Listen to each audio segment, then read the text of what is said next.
প্রিয় শিক্ষার্থী, আজকের বাংলা ক্লাসে তোমাদের স্বাগতম। আজকে আমাদের আলোচ্য বিষয় কবি দিলওয়ার রচিত কবিতা রক্তে আমার অনাদি অস্থি। কবিতাটি কবির কাব্যগ্রন্থ রক্তে আমার অনাদি অস্থির নাম কবিতা। কবি দিলওয়ার সম্পর্কে প্রথমত কিছু কথা বলে নিয়ে আমরা আমাদের মূল কাব্য পাঠে যাব। কবি দিলওয়ার সম্পর্কে বলতে গেলে বলতে হয় যে 50-এর দশকের তিনি অন্যতম একজন কবি। কবি শামসুর রহমান, সৈয়দ শামসুল হক, আল মাহমুদের সঙ্গে একই পংক্তিতে একই কাতারে উচ্চারিত হবার মতো একটি নাম।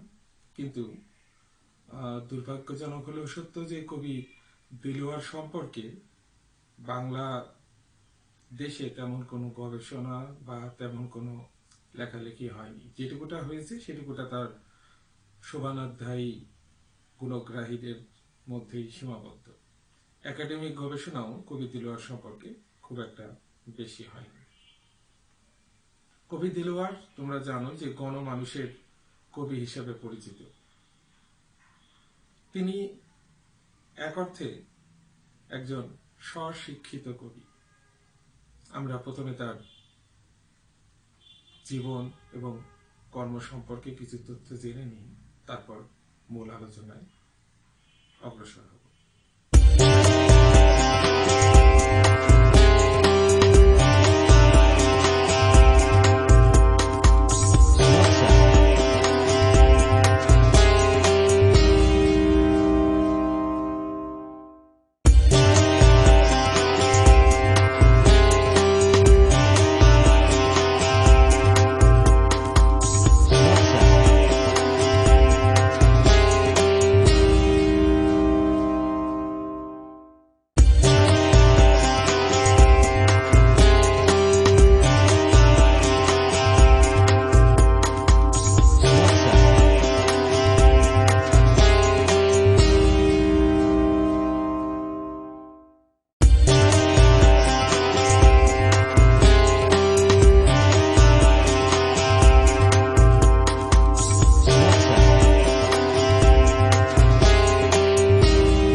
কবি দিলওয়ার সম্পর্কে আমি প্রথমে তোমাদের কাছে বললাম যে কবি দিলওয়ার একজন স্বশিক্ষিত কবি, কারণ তার শিক্ষা জীবনটা খুব একটা দীর্ঘ নয় এবং কবি দিলওয়ার খুব অল্প বয়সে তার কাব্য চর্চা শুরু করেছিলেন।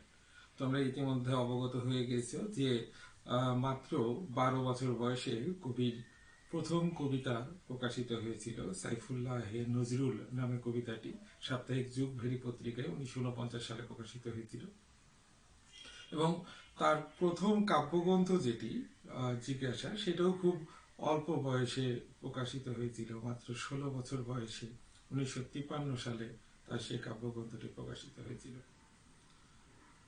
কবি দিলওয়ারের কবিতার যে মূল বিষয়বস্তু, সেই মূল বিষয়বস্তু হচ্ছে স্বদেশপ্রেম এবং সঙ্গে সঙ্গে দেশমাতৃকার প্রতি ভালোবাসা বা স্বদেশ প্রেমের সঙ্গে সঙ্গে আমরা কবি দেলোয়ারকে দেখতে পাবো যে একজন মানবতাবাদী এবং বিশ্ব নাগরিক কবি হিসাবে তিনি নিজেকে প্রতিষ্ঠিত করার চেষ্টা করেছেন এবং এক্ষেত্রে তিনি সফল হয়েছেন। কবি দেলোয়ারের যে কবিতাটা আমরা পড়ছি সে কবিতাটা নাম আমি আগেই বলেছি যে রক্তে আমার অনাদি অস্থি, এবং এই কবিতাটিতে কবি আমাদের বাংলাদেশ অর্থাৎ এই যে গাঙ্গেয় বদ্বীপ, পদ্মা, মেঘনা, যমুনা, সুরমা, কর্ণফুলী নদী বিধৌত যে গাঙ্গেয় বদ্বীপ বাংলাদেশ, যাকে তিনি বলছেন সাগর দহিতা, এই সাগর দহিতা বাংলাদেশের কথা তিনি বর্ণনা করেছেন, বাংলাদেশের প্রতি তার অকৃত্রিম মমত্ববোধ ব্যক্ত করেছেন।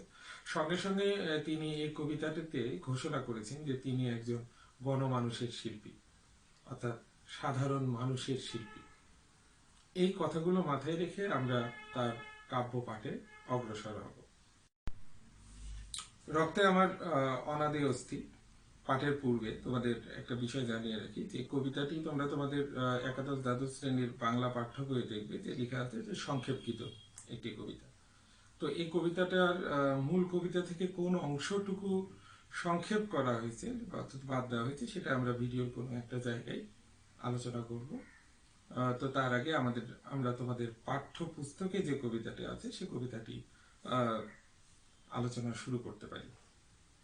কবিতার শুরুতেই বলছেন কবি যে পদ্মা তোমার যৌবন চাই, যমুনা তোমার প্রেম।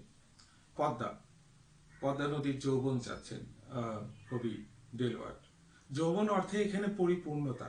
আমরা যদি একটু খেয়াল করি তাহলে দেখতে পাবো যে বাংলাদেশ পদ্মা, মেঘনা, যমুনা, কর্ণফুলী, সুরমা, তিস্তা এই নদীগুলোরই দান। এই নদীগুলোর সজীবতা বা পরিপূর্ণতার উপরে নির্ভর করছে বাংলাদেশের অস্তিত্ব। তাই এই নদী, পদ্মা নদীর যৌবন অর্থাৎ বাংলার প্রধান নদী পদ্মার যৌবন বা পরিপূর্ণতা কবি চাইবেন বাংলাদেশকে টিকিয়ে রাখার জন্য, এটা খুবই স্বাভাবিক ব্যাপার। পাশাপাশি কবি বলছেন যে যমুনা তোমার প্রেম, যমুনা তোমার আমরা প্রেম চাই। প্রেম শব্দটাকে ভাঙলে পাওয়া যাবে প্রকৃতি প্রত্যয় যে প্রিয় যোগ ইমন, অর্থাৎ যমুনা নদীর কাছে যেন এই বাংলা নামক ভূখণ্ডটি প্রিয় হয়ে ওঠে কবির এমন একটি প্রত্যাশা। আমরা বিভিন্ন লোকগীতিতে বা লোককাহিনীতে পদ্মার একটা সর্বনাশী রূপ বা ভয়ঙ্কর রূপ দেখতে পাই, কিন্তু এক অর্থে যদি আমরা বিচার করে দেখি তাহলে দেখতে পাবো যে পদ্মা নদীর যে ভয়ঙ্কর রূপটা, এই রূপের চেয়েও যমুনা নদীর সর্বগ্রাসী রূপটা কিন্তু অনেক ভয়ঙ্কর। যমুনা যত দ্রুত আমাদের ভূখণ্ডকে তার নিজের গর্ভে নিয়ে নেয়, পদ্মা হয়তো ততখানি দ্রুত বা তত নির্মমভাবে এই ভূখণ্ডকে আমাদের তার গ্রাসে নিয়ে নেয় না। সেজন্য কবি বলছেন যে পদ্মার যৌবন অর্থাৎ পরিপূর্ণতা যেমন দরকার, যমুনা তোমার সহানুভূতিও এই বাংলা নামক ভূখণ্ডের জন্য খুবই জরুরি। সুরমা তোমার কাজল বুকের কলিতে গলিত হে, অর্থাৎ সুরমা যে নদী, সেই নদীর যে কাজল কালো রং, সেই কাজল কালো রং যে পলি বয়ে নিয়ে আসে এবং পলি বয়ে নিয়ে এসে যে ভূখণ্ডটা গড়ে তোলে, সে ভূখণ্ডটা অত্যন্ত উর্বর এবং এই পলিমাটির কালো পলিমাটি গলিত হেম বা সোনার চেয়ে কোনো অংশে কম নয় বাংলার মানুষের জন্য, বাংলার কৃষক শ্রমিকের জন্য। পদ্মা, যমুনা, সুরমা, মেঘনা, গঙ্গা, কর্ণফুলী, তোমার বুকে আমি নিরবধি গণমানবের তুলি। অর্থাৎ পদ্মা, যমুনা, সুরমা, মেঘনা, গঙ্গা এবং কর্ণফুলী যে নদীগুলো আছে, তোমরা যে ভূখণ্ড গড়ে তুলেছ, সেই গড়ে তোলা ভূখণ্ড অর্থাৎ বাংলাদেশের মানুষের আমি একজন শিল্পী। আমার শব্দের আচরে এই গণমানুষের সুখ দুঃখের কথা ফুটে ওঠে, আভাসিত হয়ে ওঠে, জগতের কাছে ব্যক্ত হয়। তাই আমি এই অঞ্চলের গণমানুষের একজন শিল্পী, গণমানুষের একজন কবি। এই জন্যই বোধহয় কবি দেলোয়ারকে গণমানুষের কবি হিসাবে চিহ্নিত করা হয়েছে। আচ্ছা, এখানে বলে রাখি এই জায়গা থেকে 6টা লাইন তোমাদের পাঠ্যসূচিভুক্ত রক্তে আমার অনাদি অস্তিত্বে বাদ দেওয়া হয়েছে বা কেটে নেওয়া হয়েছে। ঠিক আছে, আমরা তারপরে কন্টিনিউ করি। কত বিচিত্র জীবনের রং চারিদিকে করে খেলা, মুগ্ধ মরণ বাঁকে বাঁকে ঘুরে কাটায় মারণ বেলা। এই যে বাংলা, পদ্মা, মেঘনা, যমুনা, সুরমা, কর্ণফুলী, গঙ্গা নদী যে বাংলা গড়ে তুলেছে, এই বাংলায় বিচিত্র রকম জীবন খেলা করে বেড়ায়। নানা জাতি, নানা বর্ণের, নানা ভাষার মানুষের বসবাস এখানটায়। তাদের নানা রকম পেশা, তাদের নানা রকম জীবন আচরণ, এবং এই জীবন আচরণ নিয়েই, এই বৈচিত্র্য নিয়েই বাংলা নামক ভূখণ্ডের ঐক্যতা বা একতা। কিন্তু এই জীবন শুধু সহজ, স্বাভাবিক, সরল কোনো জীবন নয়।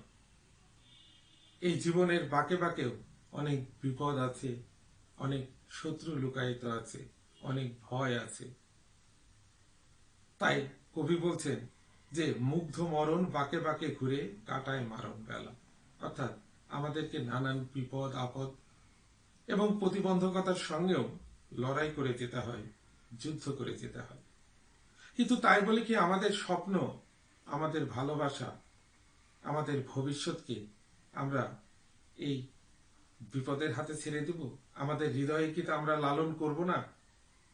হ্যাঁ, লালন করব, এবং সেই স্বপ্নকে ভালোভাবেই আমরা লালন করব।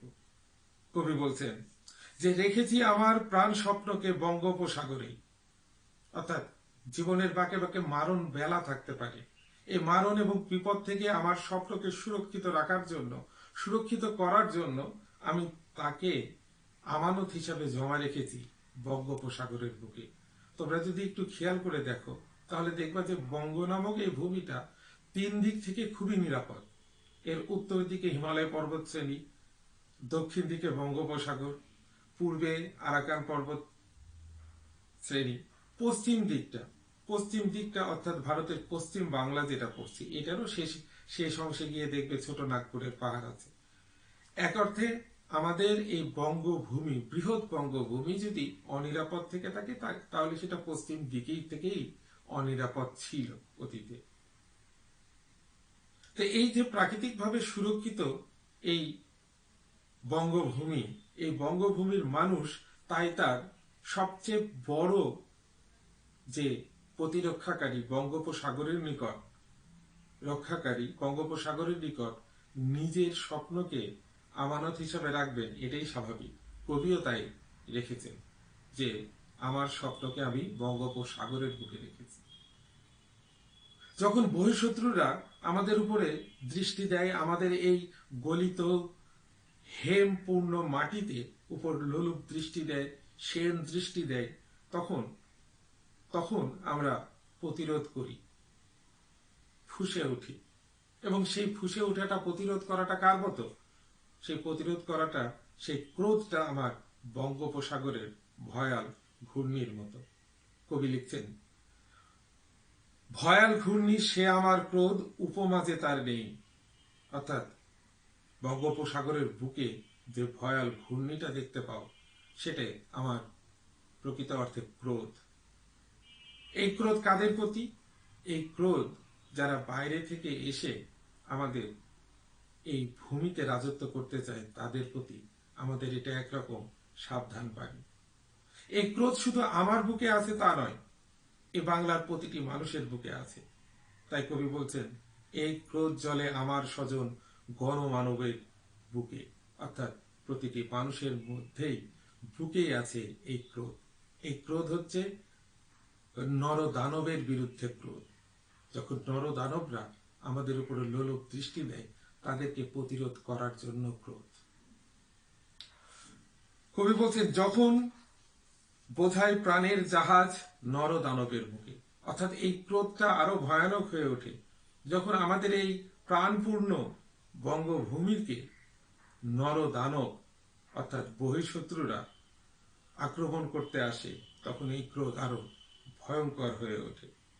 আমাদের এই প্রাণ ভর্তি জাহাজ অর্থাৎ বঙ্গভূমি আরো যেন ক্রোধে, বঙ্গোপসাগরের মতনই ক্রোধে ফেটে পড়ে। পদ্মা, সুরমা, মেঘনা, যমুনা, অশেষ নদী ও ঢেউ রক্তে আমার অনাদি অস্থি বিদেশে জানে না কেউ। আমাদের এই বঙ্গভূমিতে যে পদ্মা, সুরমা, মেঘনা, যমুনা ছাড়াও অশেষ নদী প্রবাহিত হচ্ছে এবং তার উপরে যে উত্তাল ঢেউ, সেই নদী এবং নদীর ঢেউ আমার রক্তের ঢেউয়ের সমতুল্য। এ ঢেউ আর আমার রক্তের উচ্ছ্বাস এক, এবং এই ঢেউ আমাদের রক্তে এই মাতৃভূমিকে বাঁচানোর এই দৃঢ় শপথ আমাদের বুকে যুগ যুগান্তর ধরে চলে আসছে, প্রবাহিত হচ্ছে। এটার এক ফোঁটাও পরিবর্তন হয়নি, এবং এইটা আমার রক্তের অস্থিতে পরিণত হয়েছে। তোমরা যারা বিদেশি শত্রু, যারা তোমরা আমার এই বঙ্গভূমির উপর লোলুপ দৃষ্টি দাও, তোমরা হয়তো জানো না যে এই ঢেউ কতটা ভয়ঙ্কর। তাই তোমরা বারবার তোমাদের শকুনের দৃষ্টি নিয়ে আমার এই বাংলা ভূমিকে আক্রমণ করতে আসো। আমি আবার লাইনটা পড়ছি। পদ্মা, সুরমা, মেঘনা, যমুনা, অশেষ নদী ও ঢেউ, রক্তে আমার অনাদি অস্থি বিদেশে জানে না কেউ। কেউ বিদেশে জানে না এই কথাটা। জানলে আমাদের উপর তোমরা এই লোলুপ দৃষ্টি দিতে না। তোমরা জানো না আমাদের প্রতিরোধের ক্ষমতা কতখানি। এভাবেই কবি দেলোয়ার তার রক্তে আমার অনাদি অস্থি কবিতায় সাগর দহিতা বাংলাদেশ, তার মানুষ এবং তার মানুষের স্বপ্ন বাঁচিয়ে রাখার যে সংগ্রাম, সে সংগ্রামের কথা কবিতায় ব্যক্ত করেছেন। পাশাপাশি তিনি নিজেকে ঘোষণা করেছেন এই বঙ্গভূমির গণমানুষের একজন শিল্পী হিসাবে, যে বঙ্গভূমি পদ্মা, মেঘনা, যমুনা, গঙ্গা, কর্ণফুলী, সুরমা নদীর দান।